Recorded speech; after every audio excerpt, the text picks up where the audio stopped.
Subject चुना आपने, और ये एक्स क्यों चूज़ किया आपने? सईदा एक्स इसलिए है क्योंकि ये सिर्फ एक सईदा की कहानी नहीं है। अगर आप ये कहानी बहुत सारी महिलाओं के बारे में इस देश में देखेंगे, आपको सेम पैटर्न मिलेगा।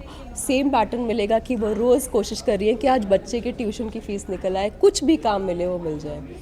एक एग्जाम्पल मैंने देखा, जैसे आदमियों से जब आप इन्हीं एरिया में जाएंगे तो आदमियों को अपने बारे में प्रतिष्ठा है थोड़ी, तो अगर जब तक उनको 250 रुपये का दिहाड़ी नहीं मिलेगा वो खाली बैठेंगे पूरे दिन, मगर वो काम नहीं करेंगे। मगर औरतों को, क्योंकि उन्हें अपने बच्चों का दूध जुगाड़ना है, सब्जी खरीदनी है, तो उनको 70, 80, 90 जो काम मिलता है वो करती हैं। इस तरह की चीज़ें आप हम बात करते हैं, जैसे शराबबंदी की हम बात कर चुके हैं बहुत स्टेट्स में, आप सब जगह देखेंगे कि महिलाएं ये काम कर रही हैं और आदमी जब उनको दिहाड़ी नहीं मिलती है तो नहीं करते हैं। तो इसलिए सईदा की ज़िंदगी बहुत सारी औरतों की ज़िंदगी से सिमिलर है, इसलिए हमने इसे सईदा एक्स आपने एक्स नाम दिया। और मैम ये बताइए कि जिस तरह से, क्योंकि एक अभी भी कई चीज़ें हैं जो महिलाओं के लिए आना बाकी है, यह एक आपने क्योंकि ऐसी कैटेगरी चुनी है जो अपने आप में, क्योंकि यह कितनी लाइफ ऐसी है, कितनी जीवन ऐसे है, कितनी नारियाँ ऐसी जो ये जीवन जी रही हैं, तब तक कि अभी भी और जगह काम होना बाकी है, उसके बारे में बताएं महिलाओं के लिए स्पेशली। देखिए, हर जगह पे अब देखेंगे आप, जैसे सईदा की बेटी रेशमा, वो एक मॉल में काम करने लग गई हैं। मैं सबको कहती हूँ ये हमें देखना है, जब भी हम मॉल में जाते हैं ना, हमें पूछना है कि क्या वर्कर्स के लिए कैंटीन है। क्योंकि जैसे रेशमा वो मॉल में बाथरूम साफ़ करने का काम करती थी, उनके लिए कैंटीन नहीं थी, तो या तो वो घर से खाना ले जाएं, और जिस दिन वो भूल गई हैं 9,000 रुपये की महीने की उनको तनख्वाह मिलती है, जिसमें अगर वो 70 रुपये का बर्गर खरीदेंगी तो चला जाएगा। तो ऐसी बेसिक चीज़ों के बारे में जो लोग ये काम कर रहे हैं और मार्जिन पे है, हाशिए पे है, उनके बारे में बात नहीं है। तो कैंटीन क्यों नहीं है मॉल में? इतना बड़ा फूड कोर्ट हो सकता है, मगर कैंटीन क्यों नहीं हो सकती वर्कर्स के लिए? तो इस तरीके की चीज़ें हर जगह पे एग्जिस्ट कर रही हैं। प्रॉब्लम ये है कि हमने अभी गरीबी और अपने आम जिंदगी के जो चीज़ें हैं उनके बारे में बातचीत कम हो गई है।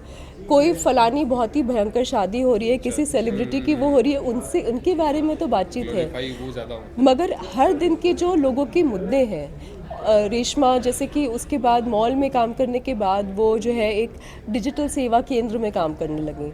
अब आप जैसे देखिए कि लोगों को क्या होता है, अभी राशन लेने के लिए उन्हें अपना पीडीएस की दुकान में, राशन की दुकान में अंगूठे का छाप देना होता है, मगर जो लोग बहुत ज़्यादा काम करते हैं मजदूरी का, उनके अंगूठे के छाप चले जाते हैं। तो अब अगर वो मिल ही नहीं रहा है तो राशन नहीं मिलेगा। तो इस तरीके की चीज़ें बहुत ही डेली बेसिस पे लोग फेस कर रहे हैं और उसके बारे में बातचीत नहीं। ऐसा आपने रियल लाइफ में देखा है? बहुत जगह देखा है मैंने, सईदा के साथ देखा है, बहुत वर्कर्स के साथ देखा है, जो भी खेती किसानी का काम करते हैं, कंस्ट्रक्शन का काम करते हैं, सबके ये फिंगरप्रिंट्स चले जाते हैं, तो उनको कहाँ से राशन मिलेगा? तो इस तरीके की चीज़ें। अच्छा मैम, आपके तलफ़्फ़ुज़, आपके उच्चारण बड़े स्ट्रॉन्ग हैं, मतलब एक एक शब्द जो निखर, कभी आपने सोचा इस तरफ आरजेइंग लाइन में या कुछ? आपके जितना टैलेंट नहीं है मेरे पास। 1-2 पॉडकास्ट मैंने करी है, मगर पता नहीं, हो सकता है कभी हो जाए, मगर अभी सीखना बाकी है। मैम, एक मैसेज आप देना चाहें जितने बडिंग राइटर्स हैं जो आना चाह रहे हैं इस फील्ड के अंदर, कुछ लिखना चाह रहे हैं, लोग लिखने बैठते हैं फिर वो कुछ गुम से जाते हैं या वो थॉट आ नहीं पाते, तो उनके लिए एक बहुत ही प्रैक्टिकल टिप ये है कि आपके पास या तो नोटबुक रखिए, नोटबुक नहीं है तो फ़ोन में नोट्स होते हैं अब तो सब जगह।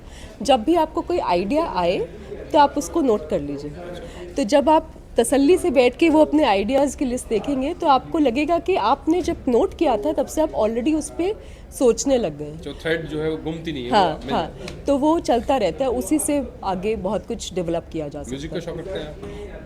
म्यूज़िक का शौक़ तो मैं रखती हूँ, मगर मुझे बहुत ज़्यादा ऐसे स्पेशलाइज नहीं पता है। सारे बॉलीवुड गाने मुझे याद हैं, और पता नहीं क्यों मुझे याद है, क्योंकि बहुत सड़े सड़े लिरिक्स भी मुझे 80s और 90s की मेरे ब्रेन में रखी हुई है, पता नहीं क्यों रखी है, मुझे नहीं मालूम। लिखे आपने भी गाने? नहीं, गाने नहीं, मगर इसमें किताब के वक्त काम करते वक्त मुझे पता चला कि कितना ज़्यादा शौक़ है। जैसे सईदा ने डिसाइड किया था हम शादी उसी से करेंगे जिसको फिल्मों में इंटरेस्ट हो, और वो तेज़ाब देखकर आई थी। तो 1, 2, 3 पे उन्होंने, और जहाँ उनके बेटे को धूम फिल्म का बहुत पसंद था क्योंकि बाइक मैकेनिक थे, तो धूम से कैसे उनकी लव स्टोरी बनी। तो इस तरीके की चीज़ें लोगों की ज़िंदगी में बहुत इंपॉर्टेंट है, तो ये किताब में भी है। कभी ऐसा, मेरा आखिरी सवाल है, कभी कोई ऐसा आता है डायरेक्टर जो फिल्म आना चाहता है, आप अलाउ कर देंगे? बिल्कुल बनाइए, प्लीज़ ज़रूर बनाइए। थैंक्स हमारे साथ में यू टर्न लेने के लिए और बहुत सारी बातें बताने के लिए। बड़े अच्छा लगा आपसे बात करके और ये एक्स का मीनिंग समझ में आ गया। थैंक यू सो मच, मुझे बहुत अच्छा लगा बात करके। मैम रेड एफएम बजाते रहो। रेड एफएम बजाते रहो।